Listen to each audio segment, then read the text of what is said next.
অখণ্ড সত্যের অপর নাম শ্রী বিষ্ণু।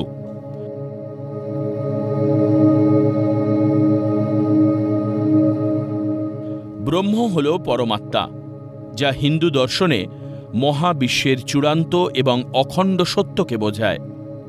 এটি নিরাকার, অপরিবর্তনীয় এবং সর্বব্যাপী। এটি সৃষ্টির মূল একটি অদ্বৈত সত্তা, যা বিভেদহীন ও শাশ্বত, যা সীমাহীন এবং মহাবিশ্বের সর্বত্র বিরাজমান। আর সেই পরমাত্মারই অংশ হলেন বিষ্ণু। তিনি আক্ষরিক অর্থে সর্বব্যাপী। বিষ্ণু হলেন হিন্দু ধর্মের দেবতাদের মধ্যে অন্যতম প্রধান দেবতা, এবং তিনি নারায়ণ এবং হরি নামেও সর্বজনপরিচিত। বিষ্ণু ত্রিদেব সত্তার মধ্যে পালনকর্তা হিসেবে পরিচিত, এবং ত্রিদেবতার অন্য দুই দেবতা ব্রহ্মা হলেন সৃষ্টিকর্তা আর শিব হলেন প্রলয়কর্তা। বৈষ্ণব মতে বিষ্ণু হলেন পুরুষোত্তম সত্তা, যিনি এই মহাবিশ্বকে সৃষ্টি করেন, রক্ষা করেন এবং রূপান্তরিত করেন।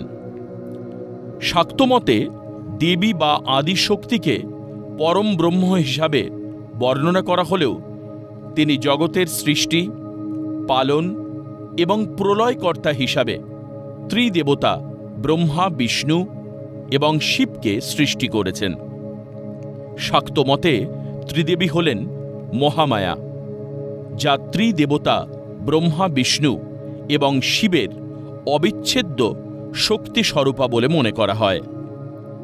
বৈষ্ণব মত অনুসারে ঈশ্বরের সর্বোচ্চ রূপ বা সগুণ ব্রহ্ম হল বিষ্ণু, এবং তিনি অসীম, অনন্ত, অতীন্দ্রিয় এবং অপরিবর্তনীয় পরম ব্রহ্ম এবং মহাবিশ্বের আদি আত্মা বা পরমাত্মা। ভগবান বিষ্ণুর শান্ত এবং ভয়ঙ্কর উভয় রূপের বহু বর্ণনা রয়েছে।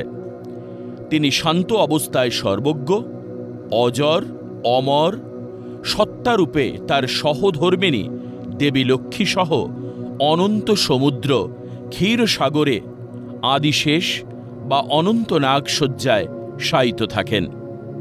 এখানে আদিশেষ বা অনন্ত নাগ হল স্বয়ং কাল বা সময়। যখন পৃথিবীতে অধর্ম, বিশৃঙ্খলা এবং আসুরিক শক্তির বৃদ্ধি ঘটে, তখন বিষ্ণু জগতে ধর্ম ও ন্যায় প্রতিষ্ঠা, অধর্মের বিনাশ ও শিষ্টজনদের রক্ষার জন্য অবতার রূপে অবতীর্ণ হন। বিষ্ণুর অসংখ্য অবতারদের মধ্যে প্রধান হল 10 জন অবতার বা দশাবতার। এই অবতারের মধ্যে রাম ও কৃষ্ণ সবথেকে গুরুত্বপূর্ণ অবতার হিসাবে বর্ণনা করা হয়। বিষ্ণুর 10 অবতারের সংক্ষিপ্ত বিবরণ।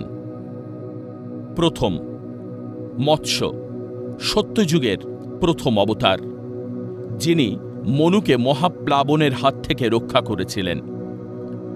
দ্বিতীয়ত, কূর্ম, কচ্ছপের রূপে এসে সমুদ্র মন্থনে সাহায্য করেছিলেন। তৃতীয়, বরাহ, শূকরের রূপে এসে পৃথিবীকে উদ্ধার করেছিলেন। চতুর্থত, নৃসিংহ, অর্ধেক নর এবং অর্ধেক সিংহের রূপে এসে হিরণ্যকশিপুর অত্যাচার থেকে পৃথিবীকে রক্ষা করেছিলেন।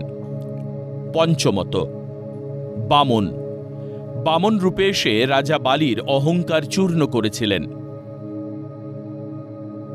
ষষ্ঠ, পরশুরাম, পরশুরাম ছিলেন একজন ব্রাহ্মণ যোদ্ধা, যিনি পৃথিবীকে অত্যাচারী ক্ষত্রিয়দের হাত থেকে রক্ষা করেছিলেন। সপ্তমত, রাম, রাম ছিলেন একজন আদর্শ রাজা, যিনি রাবণকে বধ করে পৃথিবীতে ধর্ম প্রতিষ্ঠা করেছিলেন। অষ্টমত, কৃষ্ণ, দ্বারকার রাজা, যিনি মহাভারতে কুরুক্ষেত্রের যুদ্ধে অর্জুনকে পথ দেখিয়েছিলেন। নবম, বুদ্ধ, বৌদ্ধ ধর্মের প্রতিষ্ঠাতা, যিনি অহিংসা এবং শান্তির পথ দেখিয়েছেন। কিছু শাস্ত্রে বলরামকে এবং জগন্নাথকেও অবতার হিসাবে মনে করা হয়। দশম, কল্কি, এই অবতার এখনও আসেননি। কলিযুগের শেষে তিনি আসবেন বলে বিশ্বাস করা হয়। তিনি পৃথিবীতে শান্তি এবং ধর্ম প্রতিষ্ঠার জন্যেই আসবেন।